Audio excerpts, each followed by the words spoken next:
Hi guys. तो last class में हम डिस्कस कर रहे थे ऑटो रेगुलेशन ऑफ जीएफआर। इसमें हमने दो केस थे।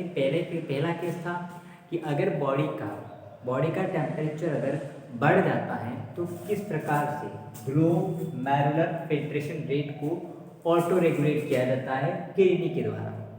और साथ में आज हम पढ़ने वाले केस सेकंड, यानी हम क्या पढ़ रहे हैं, ऑटो रेगुलेशन ऑफ जीएफआर। हम जो पढ़ रहे वो है auto regulation of GFR.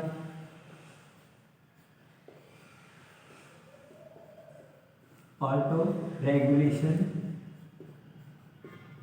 Of GFR, glomerular filtration rate को कैसे ऑटो रेगुलेट किया जाता है। इसमें से केस फर्स्ट हमने कल पढ़ लिया था। केस फर्स्ट जो था उसको हमने पढ़ लिया था जब body temperature body pressure, blood pressure, body का ब्लड प्रेशर वो क्या होता है, इंक्रीज होता है।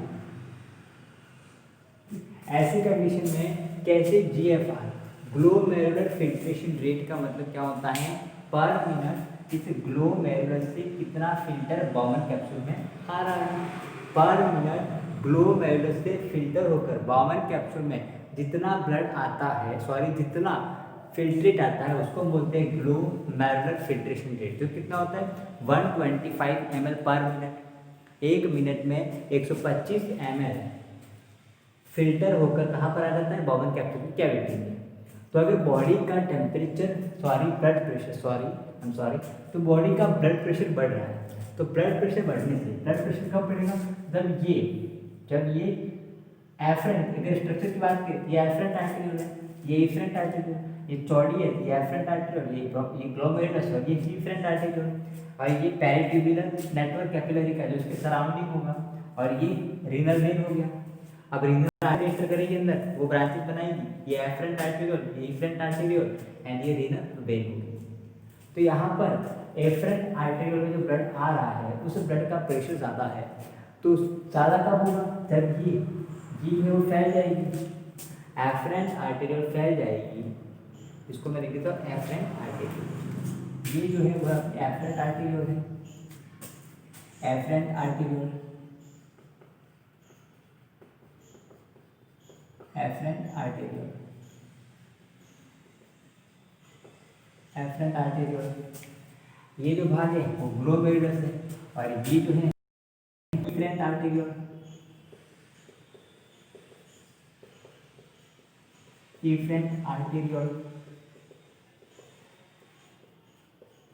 Efferent arterial. ठीक है, और ये तो आपको पता है ये ग्लोमेरुलस से बीच वाला पूरा, इसको हम लिख देते हैं ग्लोमेरुलस। अब क्या होगा, एफरेंट आर्टेरियल जो है उसमें फैलाव आएगा तो ब्लड ज़्यादा आएगा, यहाँ ब्लड प्रेशर बढ़ जाएगा। उसको कम कैसे किया जाता है, बहुत सिंपल था, हमने कल देखा था कि जैसे इसमें फैलाव आएगा, जैसे एफरेंट आर्टेरियल जो है उसमें स्ट्रेच आया तो उसके मसल्स में कैल्शियम चैनल होते हैं, वो कैल्शियम चैनल ओपन हो जाते हैं। जैसे कैल्शियम चैनल ओपन हुए उसके अंदर किसकी एंट्री होगी, कैल्शियम की एंट्री होगी। और कैल्शियम का वर्क क्या होता है, मसल्स के कॉन्ट्रैक्शन में हेल्प करवाना। तो फिर मसल्स में क्या करवाएगी, कॉन्ट्रैक्शन करवाएगी। जैसे इसमें कॉन्ट्रैक्शन हुआ, इसका मार्ग, जैसे ही कॉन्ट्रैक्शन हुआ इसका मार्ग पतला हो गया, मार्ग पतला हो गया तो आने वाला ब्लड कम आएगा, तो इसका ब्लड प्रेशर जो बढ़ गया था कम हो जाएगा। तो जितना ग्लोमेरुलर फिल्ट्रेशन था वो जितना है उतना ही रहेगा। अब दूसरी कंडीशन की बात करें, केस सेकंड, जिसका मैं आज जिक्र करना है। अब बात कर लेते हैं केस सेकंड की। केस सेकंड में क्या होगा, जो बॉडी का ब्लड प्रेशर है, जो हमारा शरीर का ब्लड प्रेशर है वो क्या हो, बॉडी का ब्लड प्रेशर वो कम हो जाए तो कैसे जीएफआर जो होता है उसको ऑटो रेगुलेट करता है। मतलब ये खुद अपना खुद का नियंत्रण खुद कर रही है। बॉडी का ब्लड प्रेशर बढ़ रहा है, घट रहा है। जनरल क्या होता है, बॉडी का ब्लड प्रेशर जो होता है वो कांस्टेंट नहीं होता, बढ़ता है घटता है। तो ऐसी कंडीशन में किडनी कैसे ऑटो रेगुलेट करती है खुद को और अपना जीएफआर बनाए रखती है 125 ml पर मिनट को, ग्लोमेरुलर फिल्ट्रेशन रेट को, यानी कि वो नेट फिल्ट्रेशन प्रेशर को बनाए रखती है ताकि इतना ही फिल्टर होकर बाउमन कैप्सूल में आ सके। अब देखिए, अगर बॉडी का ब्लड प्रेशर कम हो रहा है, बॉडी का ब्लड प्रेशर कम हो रहा है, तो ब्लड प्रेशर कम होगा, तो यहाँ से जो ब्लड आ रहा है एफरेंट आर्टेरियल में ब्लड आ रहा है, यहाँ फिल्टर हुआ, ये एफरेंट आर्टेरियल में जा रहा है, इफरेंट आर्टेरियल में, तो एफरेंट आर्टेरियल में ब्लड आया, वो ब्लड यहाँ फिल्टर हुआ और गया इफरेंट आर्टेरियल। मैंने ये नेफ्रॉन हम जनरली ऐसा बनाते हैं, मैंने अब की बार नेफ्रॉन ऐसा बना दिया, कोई उसमें कोई मुसीबत नहीं है, अब नेफ्रॉन ऐसा बनाया है, तो ये एफरेंट आर्टेरियल है, ये इफरेंट आर्टेरियल है। एफरेंट आर्टेरियल में ब्लड आया, यहाँ ब्लड फिल्टर हुआ, यूरिन वगैरह से बाउंड कैप्सूल में आ गया, यूरिया वगैरह सॉरी, और यहाँ पर ये इफरेंट आर्टेरियल। तो जब बॉडी का ब्लड प्रेशर कम हो जाएगा तो यहाँ पर ब्लड फ्लो कम हो जाएगा, जो आने वाला ब्लड है वो कम आएगा ना, ब्लड कम आएगा तो ऑब्वियसली यहाँ पर प्रेशर कम हो जाएगा। अगर प्रेशर कम होगा तो ये जो फिल्टर हो रहा है प्रेशर कम होगा, तो ये क्या होगा, नेट फिल्ट्रेशन प्रेशर भी कम होगा। अब नेट फिल्ट्रेशन प्रेशर कम होगा तो ऐसी दशा में क्या होगा, ऐसी कंडीशन में क्या होगा, ग्लोमेरुलर फिल्ट्रेशन रेट भी तो कम हो जाएगा, क्योंकि ऊपर से प्रेशर पड़ ही नहीं रहा है, फिल्टर कैसे होगा, समझ पा रहे हो, ऊपर से प्रेशर कम है तो फिल्टर भी कम होगा, तो अब जीएफआर कम हो गया। अब जीएफआर कम होते कहाँ, यहाँ से शुरू होती है। अब जीएफआर कम होते कैसे, कौन सा प्रोसेस अप्लाई किया जाता है कि जीएफआर को बढ़ाना कैसे आता है। अब जीएफआर कम हो गया, इसे जीएफआर को कैसे बढ़ाना, तो बस यही कहानी पढ़नी है अपने को। ये जितने भी आपको डायग्राम दिख रहे हैं उनमें एक ही कहानी यहाँ पर शो होगी कि जीएफआर को कैसे बढ़ाया जाए। जो मेन कहानी का पर्पस क्या है कि जीएफआर को कैसे बढ़ाया जाए, समझ रहे हो कहानी को। ब्लड प्रेशर क्या हो रहा है, बॉडी का ब्लड प्रेशर कम हो गया, अब ब्लड स्लो आ रहा है, प्रेशर कम है ब्लड का, ब्लड धीरे धीरे आ रहा है, ब्लड धीरे धीरे आ रहा है, जहाँ ब्लड का फ्लो कम हो रहा है, ब्लड का फ्लो कम है तो प्रेशर कम लग रहा है, प्रेशर कम लग रहा है तो फिल्टर कम होगा, फिल्टर कम होगा तो नेट फिल्ट्रेशन प्रेशर कम हो जाएगा। अब नेट फिल्ट्रेशन प्रेशर कम है तो ग्लोमेरुलर फिल्ट्रेशन रेट, इस ग्लोमेरुलर से जो फिल्टर आ रहा है वो कम हो जाएगा, तो ऑब्वियसली जीएफआर क्या हो जाएगा, कम हो जाएगा।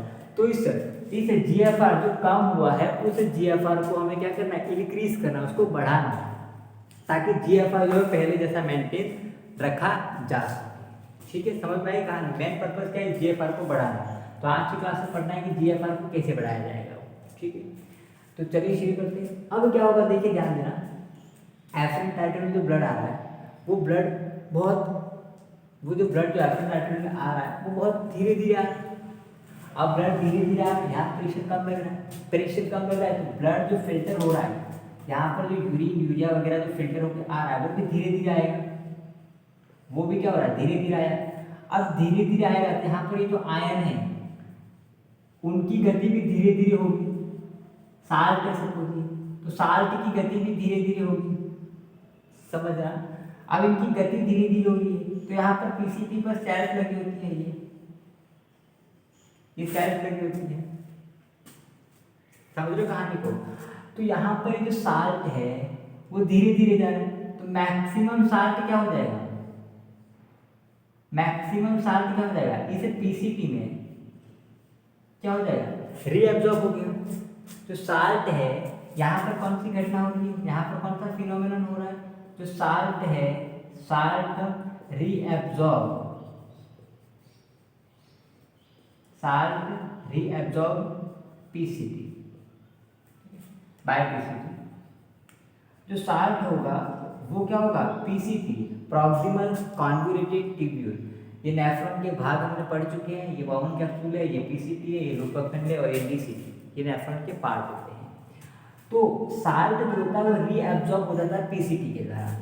तो अब यहाँ पर ये जो फिल्ट्रेट आगे जा रहा है तो उस फिल्ट्रेट में क्या होगा, साल्ट एब्सेंट होगा, उस फिल्ट्रेट में साल्ट नहीं है, लिक्विड धीरे धीरे जा रहा था, तो यहाँ पर पीसीटी की सेल्स को मौका मिल गया कि वो मैक्सिमम साल्ट का क्या कर सके, रीअब्जॉर्ब कर सके। लिक्विड धीरे धीरे जा रहा है तो उसके अंदर जो साल्ट है खींचने में उसको आसानी हो जाएगी। अगर जल्दी जल्दी जा रहा है तो कुछ एक साल्ट जो होगा वो चला भी जाएगा, उसको फिर रीअब्जॉर्ब नहीं कर पाएगा। तो यहाँ पर जितना भी साल्ट है उस साल्ट को रीअब्जॉर्ब कर लिया जाएगा। अब यहाँ पे डीसीटी जो होती है, ये लूपोफ्रेंटे है, ये लूप ऑफ फ्रेंटे, सॉरी लूप ऑफ फ्रेंटे, ये पीसीटी और ये डीसीटी है। यहाँ पर डीसीटी में कुछ सेल्स होती है, ठीक है, डीसीटी में कुछ सेल्स होती है, मैं डीसीटी में सेल्स बना देता हूँ, ठीक है, ये डीसीटी में कुछ सेल्स बना दी मैंने। यहाँ पर डीसीटी में कुछ सेल्स रहती है, ये और ये उनका न्यूक्लियस। तो ये डीसीटी में ये जो सेल्स होती है उन सेल्स को बोलते हैं मैक्यूला डेंसा, मैक्यूला डेंसा बोलते हैं। ये जो सेल्स होती है मैक्यूला डेंसा वो सेंसिटिव होती है किससे, साल्ट के पर्पज वो सेंसिटिव, साल्ट के लिए वो सेंसिटिव होती है, sensitive to salt, sensitive to salt.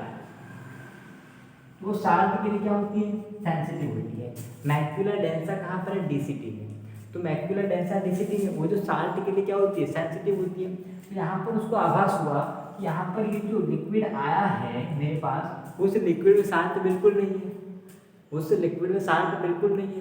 तो फिर वो क्या करता है, यहाँ पर ये जो एफरेंट आर्टेरियोल है वहाँ पर कुछ सेल होती है। चलो कुछ सेल यहाँ बना लेते हैं, ये मैंने बना दी, ठीक है, ये सेल बना दिया मैंने। कहाँ पर होती है, एफरेंट आर्टेरियोल में होती है। कौन से आर्टेरियोल, एफरेंट आर्टेरियोल में, वहाँ पर कुछ सेल्स होती है। उन सेल्स को बोलते हैं जक्स्टा, इनको क्या बोलेंगे, जक्स्टा ग्लोमेरुलर सेल।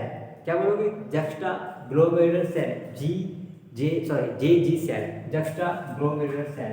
तो ये जो सेल है उनको अपन क्या बोलते हैं, जक्स्टा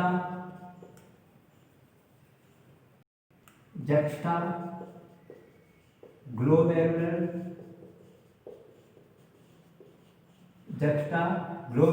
सेल, या फिर इसको क्या बोलते हैं, जे जी सेल। जक्स्टा का मतलब होता है नियर, तो ग्लोमेरुलस के पास में है इसलिए हम इसको बोलते हैं जक्स्टा ग्लोमेरुलर सेल। तो यहाँ पर जक्स्टा ग्लोमेरुलर सेल है, उसको ये क्या करते हैं, मैसेज भेजते हैं, ठीक है, उसको ये मैसेज भेजते हैं, यहाँ पर लिख देते हैं जी जे सेल। अब ये इसको क्या करते हैं, मैसेज भेजते हैं, इसको इन्होंने मैसेज भेजा, साल्ट की कमी है, साल्ट नहीं है, इस पानी जो आ रहा है, लिक्विड जो आ रहा है, ये जो फिल्टर आ रहा है उस फिल्टर में साल्ट नहीं है। तो इन्होंने इसको मैसेज भेजा, किनको मैसेज भेजा, जक्स्टा, किसको, सॉरी जे जी से होगा, जी जे नहीं होगा, जक्स्टा ग्लोमेरुलर सेल, उनको उसने मैसेज भेजा कि ये जो फिल्टर आ रहा है उसमें साल्ट बिल्कुल नहीं है। अब जैसे इसको मैसेज मिला, ये जो सेल है वो रिलीज करती है, एक हार्मोन को रिलीज करती है, एक पदार्थ को रिलीज करती है, उसको बोलते हैं रेनिन। कौन सा हार्मोन होगा, रेनिन। एक रेनिन होता है, आमाशय में भी होता है, वो उसमें RNN होता है, ये RENIN, रेनिन। तो यहाँ से ये जो सेल है जक्स्टा ग्लोमेरुलर सेल, वो रिलीज करने लग जाएगी, किसको, रेनिन को रिलीज करेगी, ठीक है। उन्होंने किसको रिलीज किया, रेनिन को। अब यहाँ पर ये दोनों जो है, यानी कौन से दोनों, एक तो juxtaglomerular cell plus macula densa,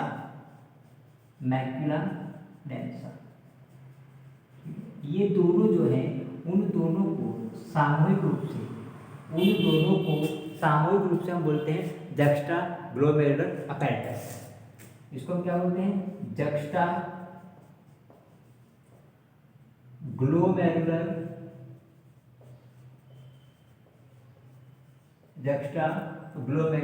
apparatus,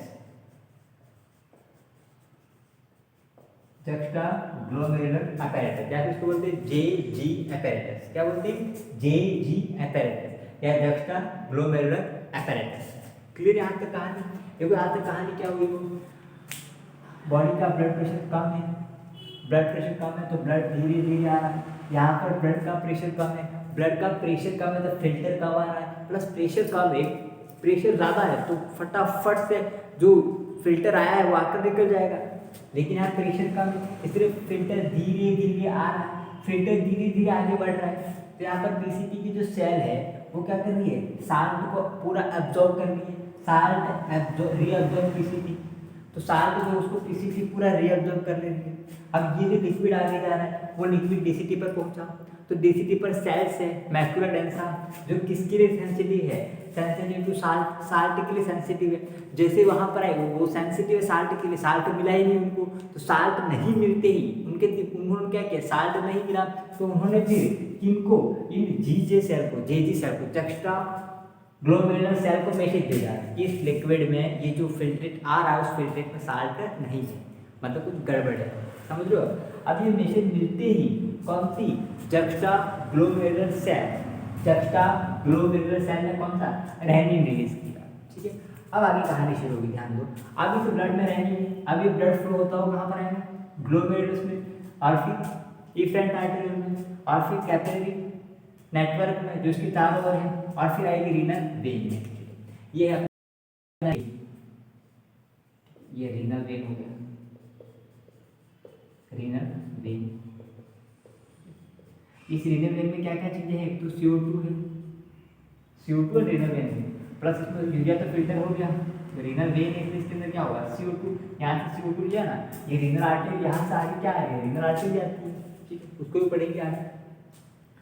तो अब ये रीनल वेन, इस रीनल वेन में क्या रेनिन है, मैं आर लिख देता हूँ, रेनिन और ये रेनिन, इसके अंदर रेनिन है। अब ये रेनिन कहाँ जा रहा है, लीवर में जा रहा है। अब लीवर जो होता है, यहाँ पर ध्यान देना, लीवर जो है, ये लीवर जो है वो रिलीज करता है, क्या चीज रिलीज करता है, उसको हम लीवर की कहानी पढ़ेंगे अभी।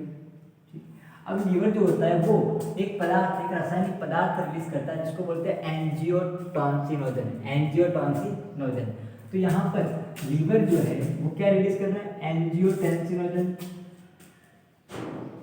एंजियोटेंसिनोजन,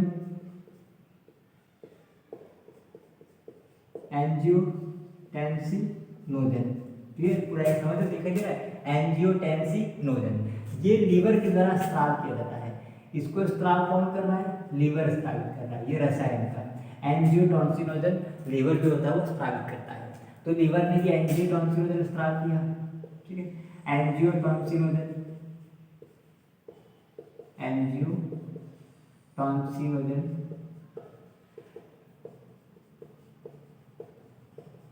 ये एंजियोटेंसिनोजन लीवर ने स्त्रावित किया।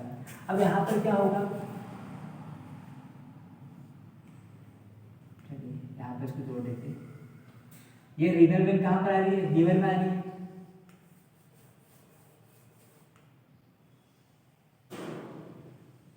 अब इस रीनल वेन में क्या था, रेनिन था, इस रीनल वेन में रेनिन था जो कि यहाँ पर इसके साथ जुड़ गई। अब यहाँ पर कहानी क्या होगी, जो एंजियोटेंसिनोजन है, ध्यान देना,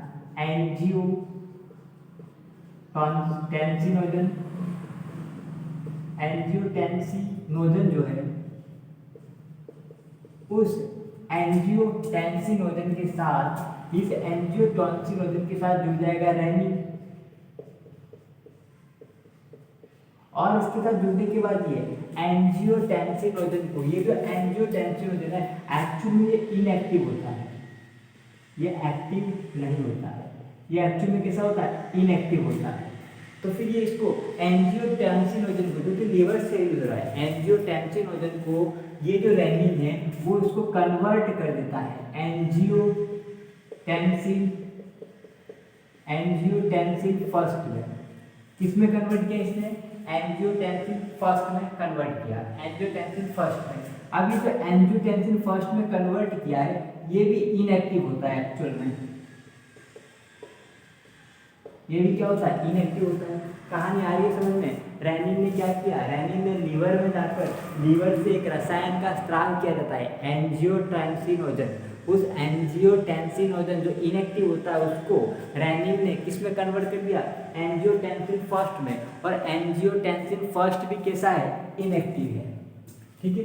अब आगे कहानी क्या होगी, अब ये हार्ट पेपर बना है, उसमें ये कौन सा है, राइट ऑरिकल, और ये राइट वेंट्रिकल होता है, और ये लेफ्ट ऑरिकल, और ये लेफ्ट वेंट्रिकल।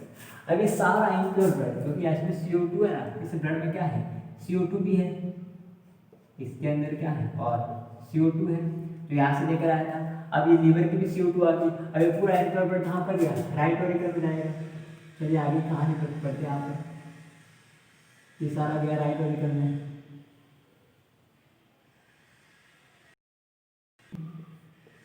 उसके अंदर क्या है, एंजियोटेंसिन फर्स्ट है, ए आई फर्स्ट लिखा, ए फर्स्ट लिखा मैंने, यानी कि एंजियोटेंसिन फर्स्ट है।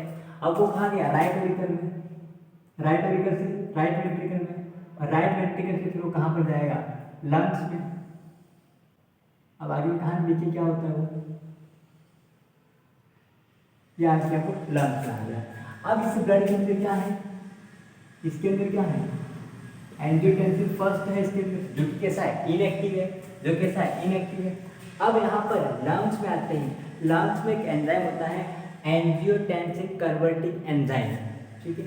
तो अब यहाँ पर कौन सा एंजाइम है लंग्स के अंदर, एंजियोटेंसिन कन्वर्टिंग एंजाइम। तो जो एंजियोटेंसिन फर्स्ट है उसको कन्वर्ट किया जाएगा एंजियोटेंसिन सेकंड में, किसके द्वारा, ACE के द्वारा, यानी कि एंजियोटेंसिन कन्वर्टिंग एंजाइम के द्वारा। किसके द्वारा, एंजियोटेंसिन कन्वर्टिंग एंजाइम के द्वारा ए फर्स्ट को ए सेकंड में कन्वर्ट किया जाएगा, एंजियोटेंसिन फर्स्ट को एंजियोटेंसिन सेकंड में। ये है क्या, एंजियोटेंसिन है, ठीक है। तो यहाँ पर ACE का मतलब क्या, एंजियोटेंसिन कन्वर्टिंग एंजाइम। ACE की फोटो बना ली थी यहाँ पर, ACE, इसका मतलब क्या, एंजियोटेंसिन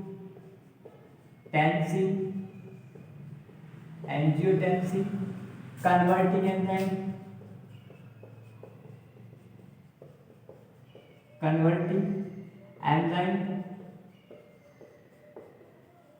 एंजियोटेंसिन कन्वर्टिंग एंजाइम हो गया, ठीक है। AI सेकंड का मतलब क्या होगा, एंजियोटेंसिन सेकंड, ये एंजियोटेंसिन फर्स्ट है, ये कैसा होता है, इनएक्टिव है, एक्चुअल में देखा जाए तो ये इनएक्टिव है, इनएक्टिव। और एंजियोटेंसिन सेकंड कैसा है, एक्टिव है, तो ये हो गया एक्टिव, ये इनएक्टिव था वो। अब ये क्रिया कहाँ पर हो रही है, ये क्रिया कहाँ पर हो रही है, लंग्स में हो रही है, ये लंग्स है। अब ये प्योरिफिकेशन हो गया, प्योरिफिकेशन होने के बाद ये एंजियोटेंसिन सेकंड में करना, अब एंजियोटेंसिन सेकंड का वर्क पढ़ना है, तो इससे फिर ये पूरा ब्लड कहाँ पे जाएगा, लेफ्ट वेंट्रिकल में, लेफ्ट वेंट्रिकल में फिर वो कहाँ जाता है, ब्लड के अंदर है ना। अब इसके अंदर क्या है, O2 है, क्योंकि यहाँ पे लंग्स में O2 का O2 और CO2 का एक्सचेंज हो गया। इसके अंदर क्या थी, CO2 थी, इसके अंदर भी CO2 थी। अब यहाँ पर ऑक्सीजन एक्सचेंज हो गया। अब यहाँ से ब्लड कहाँ आएगा, लेफ्ट वेंट्रिकल में, अब लेफ्ट वेंट्रिकल से कहाँ जाएगा, आगे यहाँ पर आएगा वापस। अब सुनना आगे कहाँ से,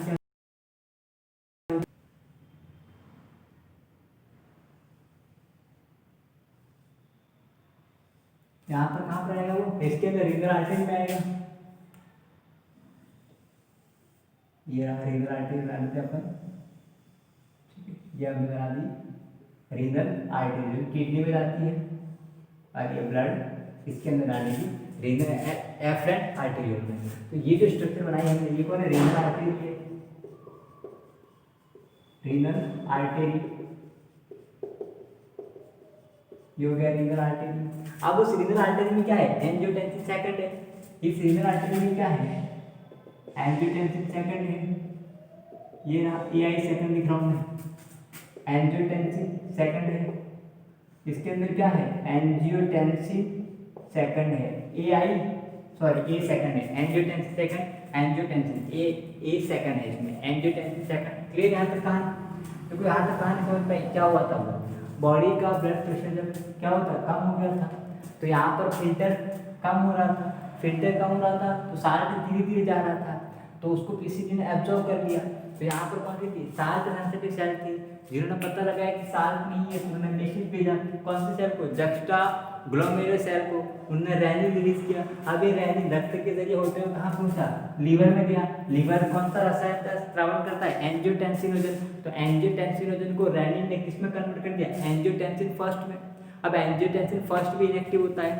अब जब वो लंग्स में जाता है तो लंग्स में एक एंजाइम है एंजियोटेंसिन कन्वर्टिंग एंजाइम, उस एंजियोटेंसिन कन्वर्टिंग एंजाइम ने एंजियोटेंसिन फर्स्ट को किस में कन्वर्ट कर दिया, एंजियोटेंसिन सेकंड में कन्वर्ट कर दिया। अब वो एंजियोटेंसिन सेकंड कहाँ पर आ रहा है, रीनल आर्टरी से होता हुआ एफएन पैटर्न वापस। अब होती है यहाँ पे कहानी शुरू, एंजियोटेंसिन सेकंड कैसे काम करता है। तो एंजियोटेंसिन सेकंड जो है 3 एक्शन लेता है। पहला एक्शन पढ़ते हैं, पहला हम बात करते हैं एक्शन फर्स्ट। तो एक्शन फर्स्ट कैसे करता है, देखो यहाँ पर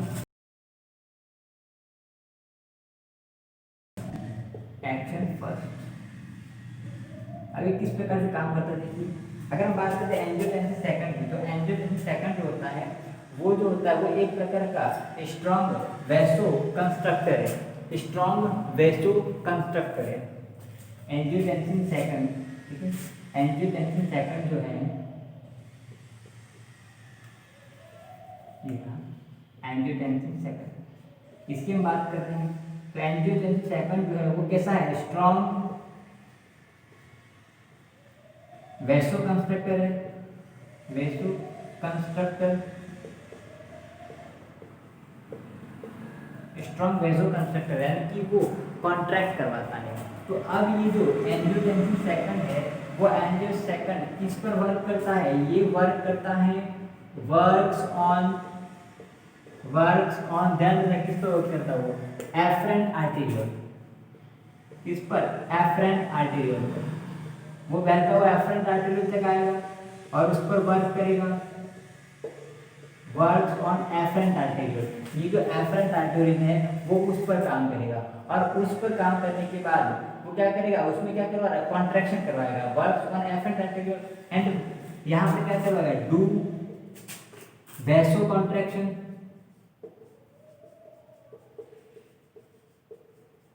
वैसो कॉन्ट्रैक्शन। अब जैसे ही कॉन्ट्रैक्शन करवाएगा यानी कि वो इसमें क्या करवाया, कॉन्ट्रैक्शन करवाया, हो जाएगी ल्यूमेन नैरो, ल्यूमेन नैरो। अब जैसे ही ल्यूमेन नैरो हुई तो ब्लड फ्लो क्या हो जाएगा, ब्लड फ्लो स्टॉप हो जाएगा या फिर स्लो हो जाएगा, यहां से ब्लड जाने वाला ब्लड कम हो जाएगा, स्लो हो जाएगा। जैसे ही ब्लड फ्लो स्लो हुआ, जैसे ही ब्लड फ्लो स्लो हुआ तो उससे क्या होगा, ब्लड फ्लो स्लो होने से क्या हो जाएगा, ब्लड प्रेशर बढ़ जाएगा।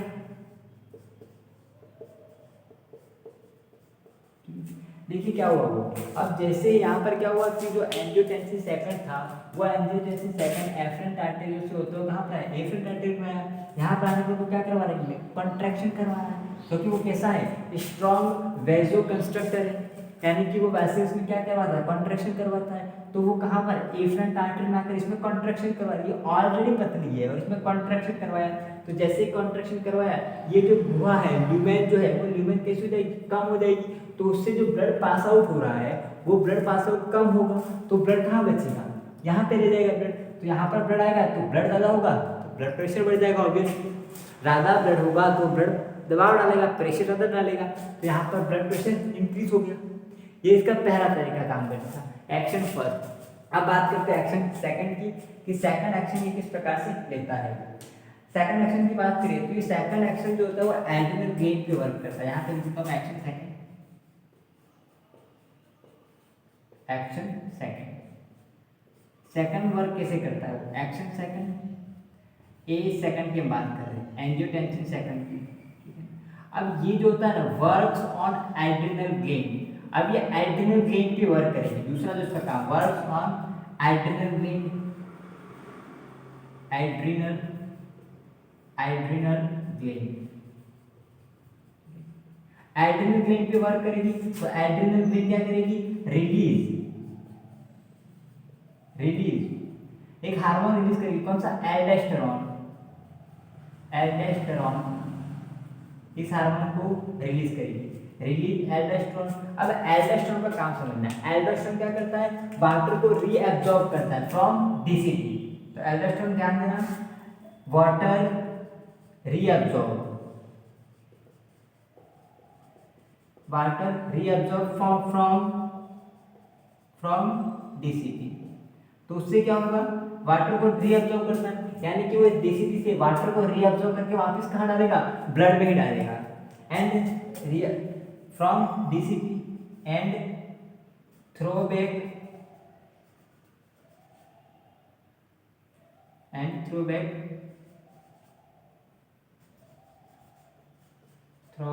To artery. तो क्या करेगा, आर्टरी में उसको वापस डाल देगा, यानी कि वो पानी को रीअब्सॉर्ब करके वापस में डाल देगा। तो उससे क्या हो जाएगा, इस पर जो क्वांटिटी है लिक्विड की वो बढ़ जाएगी। तो क्वांटिटी लिक्विड की बढ़ेगी तो वो ज़्यादा जाएगा, और ज़्यादा जाएगा तो ब्लड प्रेशर बढ़ जाएगा। समझ रहे, दूसरा एक्शन कैसे किया उसने, दूसरा एक्शन कैसे किया, जो किडनी होता है, जैसे कि एक किडनी अपन बनाते हैं, ये किडनी है, तो किडनी के ऊपर यहाँ पर एक ग्लैंड होती है इस प्रकार से, जिसको हम बोलते हैं एड्रिनल ग्लैंड। तो वो एड्रिनल ग्लैंड पे काम करता है, इसी ग्लैंड को अपन बोलते हैं एड्रिनल ग्लैंड। एड्रिनल ग्लैंड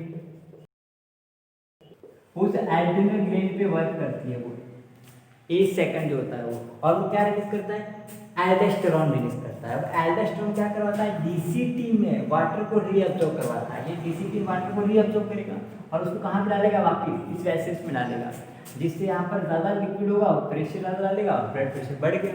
अपना मेन मोटो क्या था, मुख्य उद्देश्य क्या था, ब्लड प्रेशर को बढ़ाना। तो यहाँ पर पानी ज़्यादा होगा तो वो पानी यहाँ पर ज़्यादा आएगा लिक्विड, यहाँ प्रेशर ज़्यादा होगा, जितना ज़्यादा लिक्विड उतना ज़्यादा प्रेशर। समझो कहानी। दूसरी कहानी शुरू खत्म। अब तीसरी कहानी की बात करते हैं, तीसरे किस तरीके से ये काम करता है। तो तीसरी कहानी की बात करें, तीसरा इसका जो तरीका है वो है पोस्टीरियर पिट्यूटरी ग्लैंड पे काम करता है। तो तीसरा तरीका यहाँ पे करते हैं, एक्शन थर्ड यहाँ पे करते हैं अपन, action third, action third. Action third क्या करता है, ये जो एंजियोटेंसिन सेकंड जो होता है वो किस पर काम करता है, पिट्यूटरी ग्लैंड को स्टिमुलेट करता है, पिट्यूटरी ग्लैंड को स्टिमुलेट करता है। और पिट्यूटरी ग्लैंड होती है वो एक हार्मोन रिलीज करती है, एडीएच, जिसको बोलते हैं anti diuretic hormone, anti diuretic hormone. Anti diuretic, anti यानी कि खिलाफ, डाययूरेटिक एक बोलते हैं अपन डाययूरेसिस। डाययूरेसिस कौन सी अवस्था होती है, जिसमें यूरिया का फॉर्मेशन ज़्यादा होता है, यूरिन का फॉर्मेशन ज़्यादा होता है, उसको मतलब डाययूरिया। तो ये यूरिन के फॉर्मेशन के खिलाफ काम कर रहा है, यानी कि वो क्या करेगा, वो भी एक ही काम कर रहा है, वाटर को रीअब्जॉर्ब कर रहा है। समझ रहे हो, वो भी वाटर को रीअब्जॉर्ब कर देता है।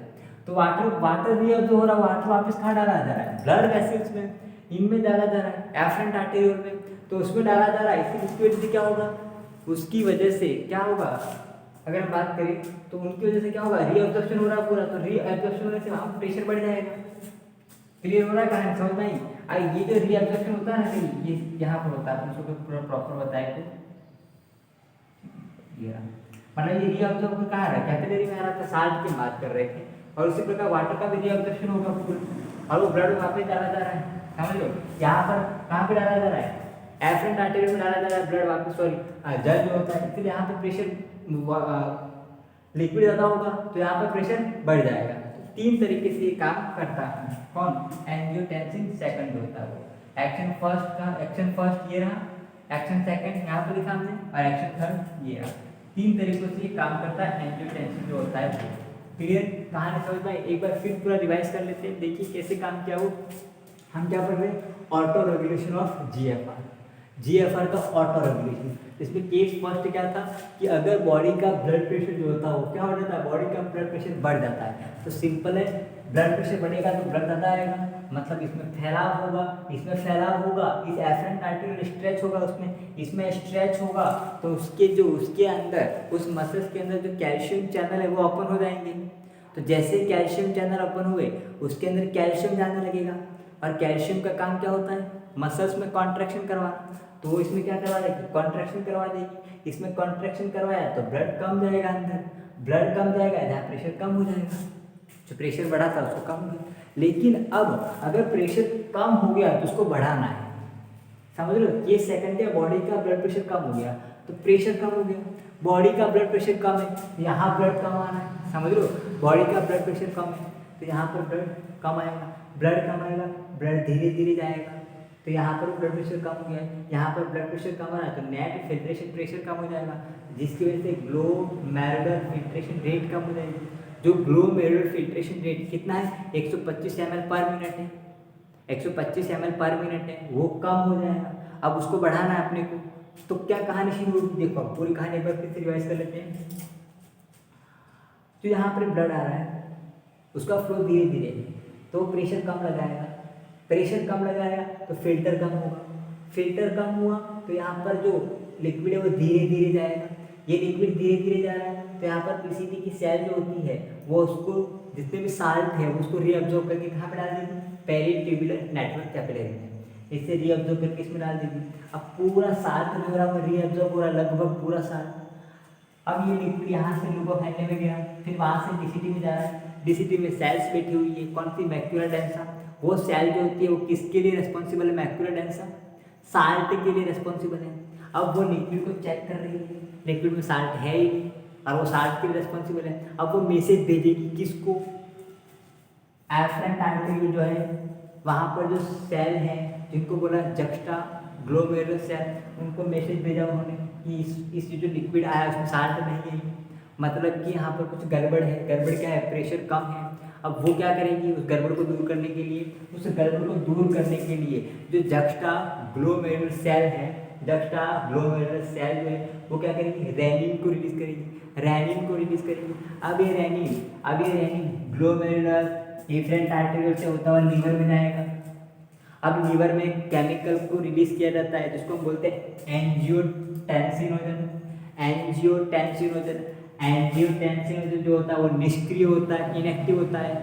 उस एंजियोटेंसिनोजन से रेनिन जुड़ गया और उसको किस में कन्वर्ट कर दिया, एंजियोटेंसिन कन्वर्ट कर दिया, लेकिन वो इनएक्टिव है, वो भी पूरी तरह से एक्टिव नहीं है।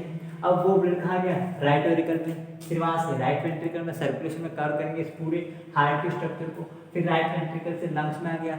जैसे लंग्स में आता है फेफड़ों में, लंग्स में एक एंजाइम होता है, कौन सा, ACE, यानी कि एंजियोटेंसिन कन्वर्टिंग एंजाइम। कौन सा एंजाइम है, एंजियोटेंसिन कन्वर्टिंग एंजाइम। ये angiotensin converting enzyme angiotensin first को एंजियोटेंसिन सेकंड में कन्वर्ट कर रही है, एंजियोटेंसिन फर्स्ट को और एंजियोटेंसिन सेकंड जो है वो एक्टिव होता है। अब वो एंजियोटेंसिन सेकंड कहाँ गया, रीनल आर्टरी से होते हुए वापस कहाँ आया, एफरेंट आर्टेरियल में। जैसे ही वो एफरेंट आर्टेरियल में आया, एफरेंट आर्टेरियल में आकर वो 3 तरीके से काम करता है। पहला काम कैसे करता है, वो यहाँ पे आने के बाद वो एक प्रकार का वैसो कंस्ट्रिक्टर है, यानी कि वो कॉन्ट्रैक्शन करवाता है। तो वो एफरेंट आर्टेरियल में कॉन्ट्रैक्शन करवाया उसने। जैसे इसमें कॉन्ट्रैक्शन होगा, इसकी गुहा पतली होगी, तो यहाँ से ब्लड का फ्लो कम हो गया, यहाँ से ब्लड का फ्लो कम हो गया तो ब्लड यहाँ पे ज़्यादा रह गया, यहाँ पे ब्लड ज़्यादा रह गया तो ब्लड प्रेशर बढ़ा दिया। जो ब्लड प्रेशर कम हो गया था वो अब बढ़ गया, तो ब्लड प्रेशर बढ़ा तो नेट फिल्ट्रेशन प्रेशर बढ़ गया, तो ग्लोमेरुलर फिल्ट्रेशन रेट जो कम हुआ था उसको बढ़ा दिया गया। कहानी आई समझ में। दूसरा काम कैसे करता है वो, दूसरा काम क्या करता है वो कि एड्रेनल ग्लैंड जो है उसको एक्टिव कर देता है। तो कौन सा हार्मोन रिलीज करता है, एल्डोस्टेरोन हार्मोन। अब इसका काम समझना है, एल्डोस्टेरोन हार्मोन क्या करता है, ये जो डीसीटी है, डिस्टल कॉन्वोल्यूटेड ट्यूब्यूल, डीसीटी जो है ये वाला, ये बॉमन कैप्सूल, पीसीटी लुकोफेंड और डीसीटी, इस डीसीटी में पानी को रीअब्जॉर्ब करेगी और वापस कहाँ डालेगी, इसके अंदर डालेगी रीअब्जॉर्ब करके। तो यहाँ पर लिक्विड ज़्यादा होगा, अब लिक्विड ज़्यादा है तो प्रेशर भी ज़्यादा होगा, वो लिक्विड आगे जाएगा, समझ गए। तीसरा एक्शन कैसे करता है ये, जो पिट्यूटरी ग्लैंड है हमारे ब्रेन में होती है, हाइपोथैलेमस जो होता है उसके नीचे होती है पिट्यूटरी ग्लैंड, उसका पोस्टीरियर पार्ट होता है। उस पिट्यूटरी ग्लैंड के पोस्टीरियर पार्ट से कौन सा हार्मोन रिलीज करती है, एंटी डाययूरेटिक हार्मोन। इसका भी काम क्या करता है, वाटर को रीअब्जॉर्ब करके वापस डालना ताकि ब्लड प्रेशर को बढ़ाया जाए। क्लियर, ये था ऑटो रेगुलेशन ऑफ जीएफआर। आज का टॉपिक क्या है, ऑटो रेगुलेशन ऑफ जीएफआर। ठीक है, उसमें केस फर्स्ट और केस सेकंड दोनों परिस्थिति हमने सॉल्व कर ली, दोनों परिस्थितियां हमने देख लिया।